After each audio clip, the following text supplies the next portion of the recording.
Энэ ангиллын тэргүүн барийн эзнэр хувийн дугаар 277 пүрэв очрын шүүдэр цэцэг. Даашинцтай ангиллын тэргүүн барийн эзэн хамгийн үзэсгэлэнтэй эмэгтэйгэр мөн л хувийн дугаар 277 шүүдэр цэцэг. Fit Angel ангиллын 1-р байранд тамирчин шүүдэр цэцэг гэж хэд хэдэн удаа овог нэрээ зарлуулж танхим дүүрэн үзэгчдийн нүд сэтгэлийг баясгасан эмэгтэй бол жүжигчин шүүдэр цэцэг юм а. Тэр хотын аврах шалгаруулах Iridium Mister 2026 тэмцээний аврагын алтан цомноос 3-ыг атгаж алтан медаль 3-ыг ингэртээ зүүсэн гайхалтай эмэгтэй. Гэхдээ хэдхэн минутанд хөдөлмөрөө үнэлүүлдэг мөчөж гэлээ хэдэн жилийн хөл сасгарсан хичээл зүтгэл юм. Тэрээр фитнесээр 2007 оноос эхлэн хичээлэлжээ. Нэлээд олон удаа одоо таны нэрийг дурдж ирсэн. Тэгээд яг энэ үеийн мэдрэмжийг өнөөдөр та бас үзэгчдтэйгээ, дэмжигчдтэйгээ хуваалцаач. За ямар ч байсан маш гоё мэдрэмж байсан. Угаасаа яг энэ мэдрэмжийг авах гэж л бараг 19 жил хичээлсэн юм шиг надад мэдрэмж төрсөн. Тэгээ манай багш угаасаа намайг энэ тэмцээнд Монголынхаа энэ одоо фитнес бодибилдингийн тэмцээнд орооч гэж ер нь намайг айгүй олон жил гуйж байгаа. Миний мэдж байгаагаар 6 жил гуйж байгаа. Тэгээд багшигаа ямар удаан гуйлгасан юм бэ, зүгээр л орчихгүй яав та гэж бас харамсах мэдрэмж айгүй их төрсөн. Тэгээ магадгүй энэ жил бас миний жил байсан бах. Тэгээ зөв цагтаа нөгөө юмны тохироо цаг хугацаа бүрдэнэ гэж байдаг.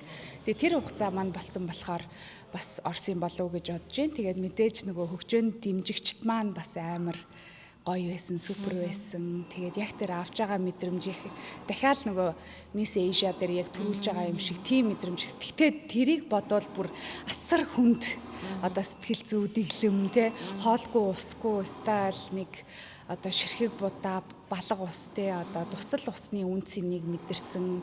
Өөрийгөө зөвхөн гаднаас нь уурлахаас илүүгээр дотроос нь илүү дахиж ингэж шинээр одоо төрүүлсэн юм шиг тийм гайхалтай мэдлэг боловсролыг бас хоримтлуулж өөрөө өөртөөгөө дахиж шинээр танилцсан гэх юм уу та тийм үе маань байсан. Та сая хэллээ шүү дээ. Энэ бол ерөөсөө 19 жилийн хөдөлмөр гэж байна те. Ерөөсөө л хүн өглөө босоод нөгөө шүдэ угаадаг шиг, хоол идсэний дараа шүдэ угаадаг шиг ерөөсөө ийм хөвшил болгочихсон байсан гэж ойлгож болох. Тэгээ 19 жилийн турш 7 хоногт багада тогтмол хэдэн цагийг заавал фитнес зааланд те зориулнаа гэж одоо төлөвлөдөг байсан юм байна. Ер нь бол 2007 оноос хойш тасралтгүй бэлтгэл хийсэн байна. Тэгээд энэ жил гарахад бол 19 жил хийсэн юм уу гэж би өөрөө гайхсан.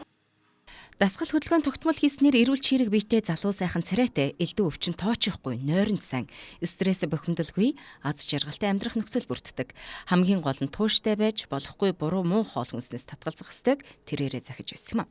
Тэмцээнд тамирчны хуваар бэлтгэснээр тэрээр хамгийн их дуртай амттнаа идэх дуршлаа хайж чадчихэ. Өглөө сэрэл ерөөсөө чихэр шоколад, орой унтахтаа 3-4 зармаг тэгж идчихэж амар гоё юм. Сэтгэл санаа маань happy яа. Тэгэж унтаж амардаг байсан болвол эргээд нөгөө нэг амттан чихэр шоколад чинь намайг дотроос нь ямар их идсэн байсан ямар их өрөвсөл ямар олон одоо эрүүл мэндийн асуудлуудтай бас нүүр тулгаруулсан байсан бэ гэдгийг бас энэ тэмцээнийхээ үеэр илүү ойлгосон. Хотын авраг шалгаруулах тэмцээнд орё би ерөөсөө хотын авраг болъё гэж зориод нийтдээ яг хэдэн сарыг яг тэмцээнд зориулж одоо яг тамирчин шиг одоо ингэж бэлдсэн бэ. Хоолн дээрээ бүр илүү нарийн анхаарад дасгалаа ирчимжүүлээ, дасгалаа хуваагаад За яг тэмцээнд бэлдсэн хоног маань бол яг 100 хоног бэлдсэн.